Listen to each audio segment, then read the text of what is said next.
devil are you? Well, if you're like me and have seen all these vids on YouTube where people are pouring molten aluminium on iPhones and in watermelons and whatever, I've decided I'm going to do something a bit out there as well. I'm going to pour molten aluminium on my balls. Stay tuned and see how that works out.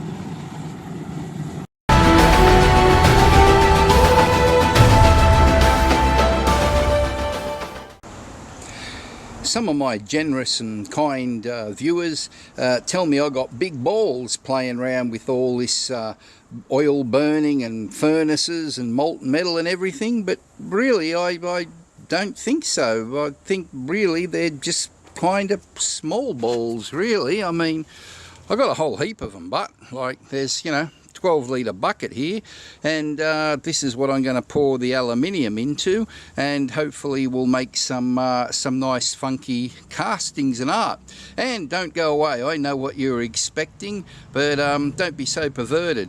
This will probably be interesting, and you might even get a laugh out of it anyway. Okay, so the burner is fired. It's just past the hour, so let's see how long it takes to melt all this alley. And as you can hear, and the reason why I shout in these videos, it's the thing is really cranked up now. As you know, that's oil burning power.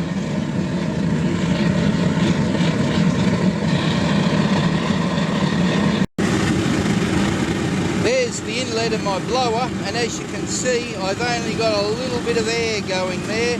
Not a whole lot of fuel either, but this thing's cranking along real nice. That's the setup there. The pipe you can see going in is the oil feed. Just trickles in, no nozzles, just gets blown in by the air, and you have a very hot result. Now normally viewers, I do these videos a lot later in the day. It saves the shadows and being out here in the sun. Where most of you are watching this, it's probably getting ready to snow. Where I am, it's about 35 degrees centigrade today, which is pretty bloody warm, let alone standing beside a furnace. So I hope you appreciate what I go through to bring you all this.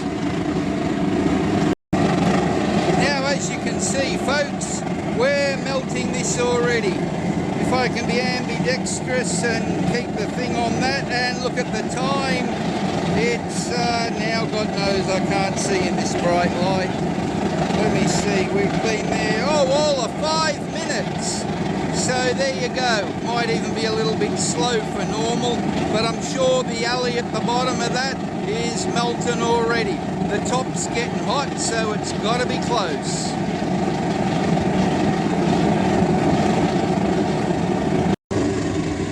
Now, for those of you wondering, these things are called water balls, water crystals, or I think some people call them Orbeez or something in the States.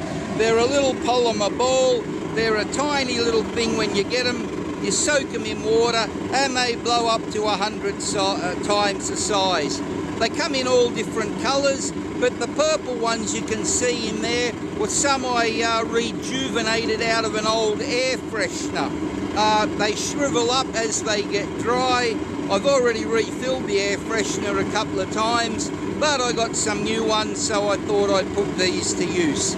So all I'm going to do is pour the aluminium in there. I'll wait a little bit and pull it out. Hopefully I'll be able to make some nice sculptures. I want these for, or my wife wants them for some Christmas presents for the family, and I might also do a giveaway if I get a leftover that comes out well. That could be my first. I'd like to measure the amount of aluminium out for consistency, but this being art, I'm just going to pour it in and play it by ear and see what happens. God forbid we should ever measure anything on this channel. That'd just upset the whole apple cart. Just wouldn't be the dumb thing. So we'll continue the tradition. What could possibly go wrong? Now viewers, here's today's safety tip. After each use of your furnace, please flush. You just never know what might be there, and nobody likes to go and use their furnace and see something looking back at them. It's not pleasant at all, and we've all seen it.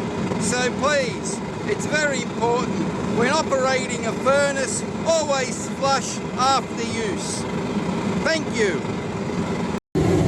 Okay, the alley should be ready. I'll pull it out, and then I'll come back and do the shot for the pour and see how we go.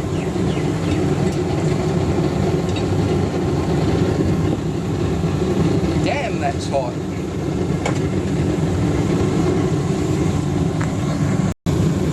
Now the idea with this will probably be just put in enough so it doesn't quite touch the bottom.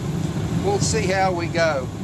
I think a fast pour should go further and a slow pour should be a bit shallow. Let's see. Rightio, I'll just leave it at that. That'll be our first one, and we'll see what happens.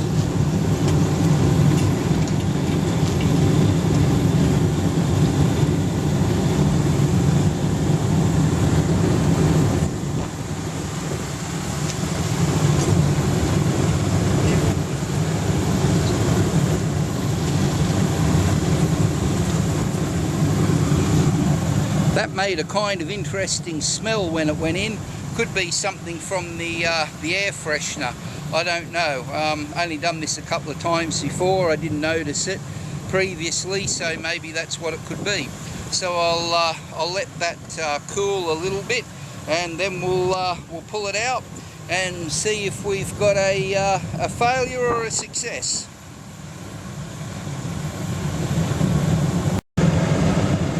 Okay, I've got my utensils at the ready. Let's dig in and see what we got. Yeah, it looks to be a bit of a ripper. Oh, some locked up balls there. Should have thought getting it out of this hard. Wow, it's all breaking apart. That's really weird. I don't know what's caused that. Here we go. Yep, it's coming apart. I've got to find the solid piece.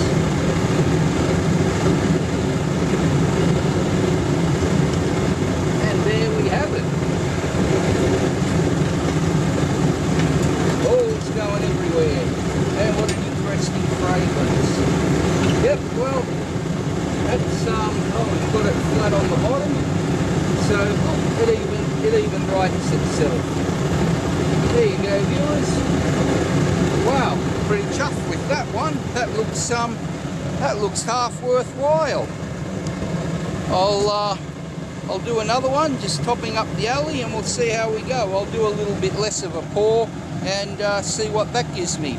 I think maybe the top of it's a bit soft. There might have been a bit of dross that I didn't get off, but probably add to the uniqueness of it actually. So we'll see how we go with the next one.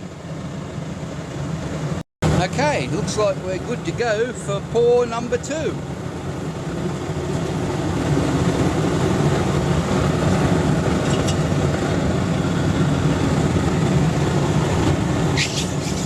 Oh, the little balls are squealing. Sounds like a safety sissy. Yep, that's what they sound like, alright. Let's have another go. Let's spread this one around a little bit. Let's see how that is. Oh, and there's that lovely fragrance. Time to add a bit more aluminium.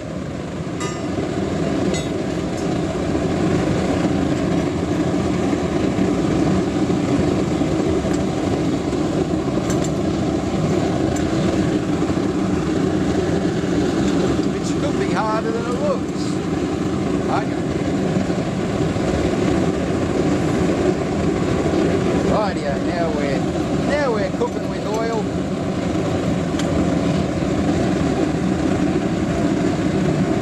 Look at that.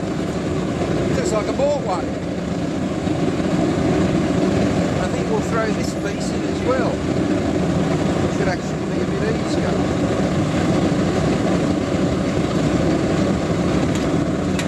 Yep, there we go. Boy, that just melted as soon as it went in. Didn't expect it to go that quick, but good-o. Another few minutes there.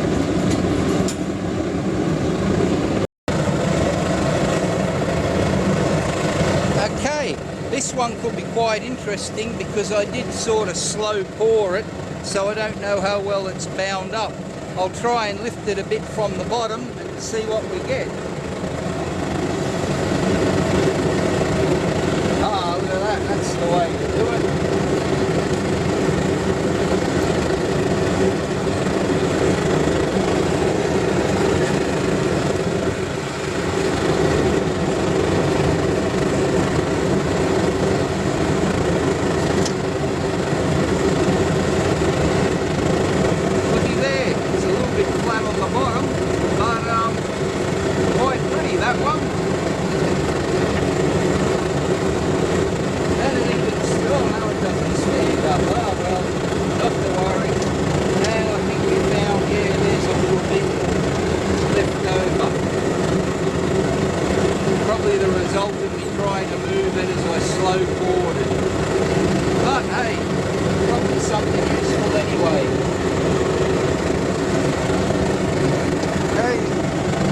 Oh, there's another bit. Looks like you get extras. Balls look like they're doing alright for 2 pours in. Losing a few, but not to worry about that. I put about 100 grams of the balls in. They say they expand about 10 grams with a litre of water, and I measured it and that was pretty right. So what I've tried to do is put enough in so it won't touch the bottom too much, and see how it goes. These are fairly significant, so I'll try and short pour this next one and make something a little smaller. Not quite sure what the missus wants, so I better cover all eventualities.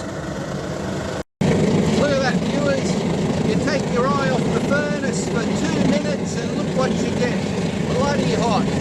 People ask me all the time, what will this melt? What will oil burners melt? They'll melt any bloody thing you want, including steel. It's not what will they melt, it's what they won't melt. Pulled the crucible out, turned it down, and have a go at that, would you folks? That is as red as it looks. That brick is that I'm setting the crucible on is just glowing red.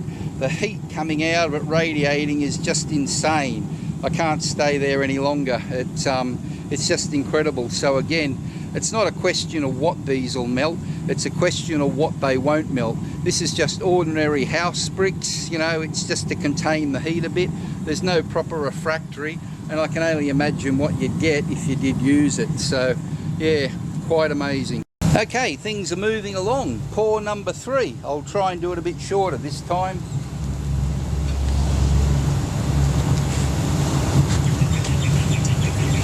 Those balls certainly have an interesting odour about them. Rightio, let's try this. Okay, I'm pretty sure that hit the bottom, but we'll see what we get out of it. Probably just not enough room to do 2 pours, but if you had a bigger bucket or something, I'd say you'd have no problem. I'll put this back in here just so it doesn't get cold in the next day or so, and give that a few minutes, and we'll pull that one and see what happens. Should be interesting because that one was fast but a lot shorter. Now I've backed the furnace off, but in that bit that I showed you, the camera is almost too hot to hold. Now just on that, a very soon upcoming video will be an oil burning stove that I've come up with. It will be practical for things like cooking or barbecuing or whatever, and it will be very controllable. I actually haven't tested it yet. I'll do that on camera, but I'm very confident with it, and it should be something quite different to the normal flame belching type things. This one, as I say, you should be able to cook your dinner on it and control it pretty much as you would one of those sissy gas stoves, or, God forbid, an electric one. Whoa. Some people use that. Terrible. Now, viewers, a lot of these safety tips I give are blatantly obvious, and you know, most people would know them. But in this case, I certainly hope it goes without saying for everyone. Do not operate without your face mask. Now, everybody should know this. It's just, you know, it's just common knowledge and good sense. I mean, think of it from the other side. What about your poor patient? He doesn't want you standing there sniffing and snorting and sneezing and blowing into his innards while you're there operating on him. You know, you need to take, you know, these things into account. You know, there's always a risk of infection with any operation. So, you know, just be a bit respectful. You're in a professional position if you're operating, even if, you know, some poor bugger has hacked their leg off on the job site. You need to put that face mask on, because one sneeze and there could be green boogers going everywhere and the guy's just doomed. He's buggered. Forget about the leg. The infection will take him out in no time. So please, in all seriousness, pay attention to this one. Never operate without your face mask or having your scalpel sterilised or any other instruments you might be using.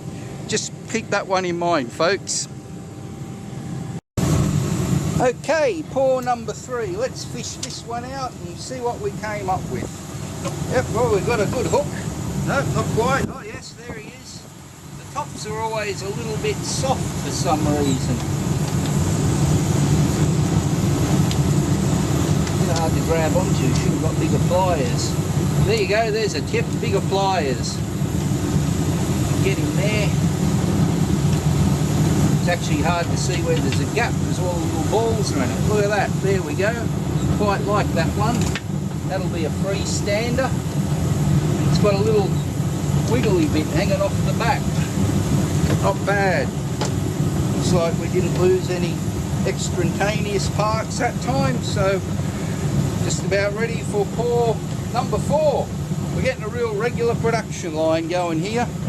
If you wanted to do these, folks, and make any quantity of them, you can do it like this, obviously, and take pot luck.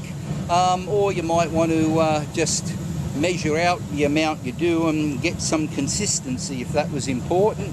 But if you're an arty farty type like me, as you all well know, just slop it in and see how you go. I mean, they're all going to be different and original, no two the same. Okay, we got one more. Hope this isn't boring you, but you know, I'll try and mix it up a bit and see what variations we can get.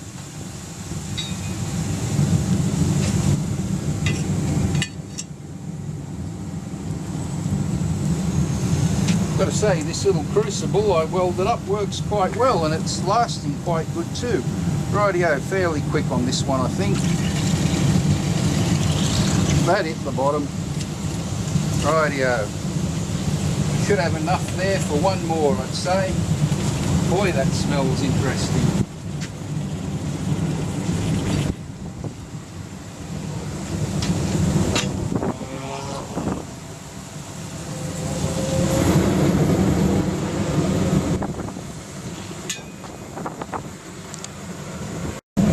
As you can see, that's steaming up quite a bit more than the others did. I don't think I put that much alley in, although it was a generous pour. What I did do was put some water in the bottom initially, hopefully to sort of slow it down from leveling out when I poured it if I did hit the bottom. Maybe that's dried up. The whole thing's boiling up now. I might try and do an early pull on it and see how we go.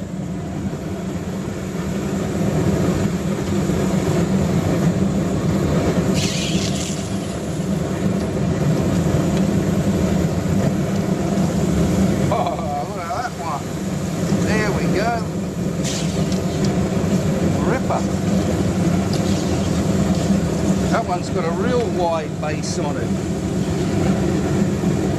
That's actually not bad at all. Whoa, hot. Look at that one, viewers. do break up a bit. Oh, I broke a little bit off. You can see another place I should be able to hook in. Need a different hook. There we go.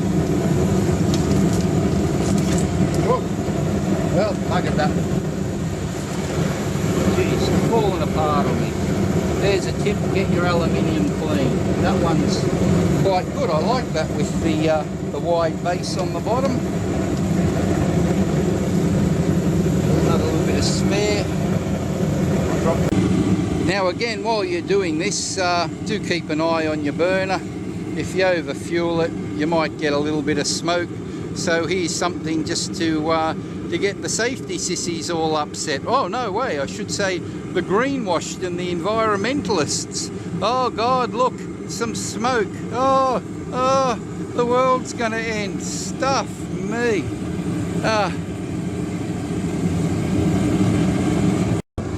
Well, that's it for today, viewers. I hope you found this interesting and enjoyed it. Thank you for sticking with me. I know it's been a while since I posted videos there for a bit, but had a lot going on. I'd also like to say a very long overdue shout out to a couple of people. First one is Bob Nurden. He's been a great support and encouragement to me. He's got a great channel. He's a real character. So I'll put the link down below for him. The other person I'd like to thank is Kevin Bacon.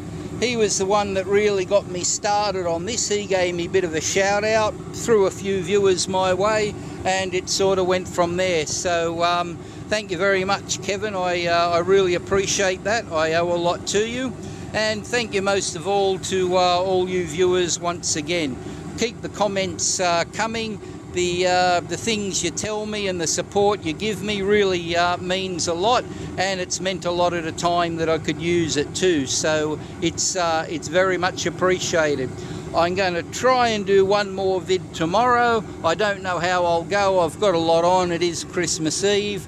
If I can manage it, it'll be something special. If not, well, maybe you'll see it in 12 months' time. If I don't see you, thanks very much for watching. Don't forget to subscribe if for some unknown reason you haven't already. Click that like button because that helps my videos get seen. And I'll be having more coming at you soon.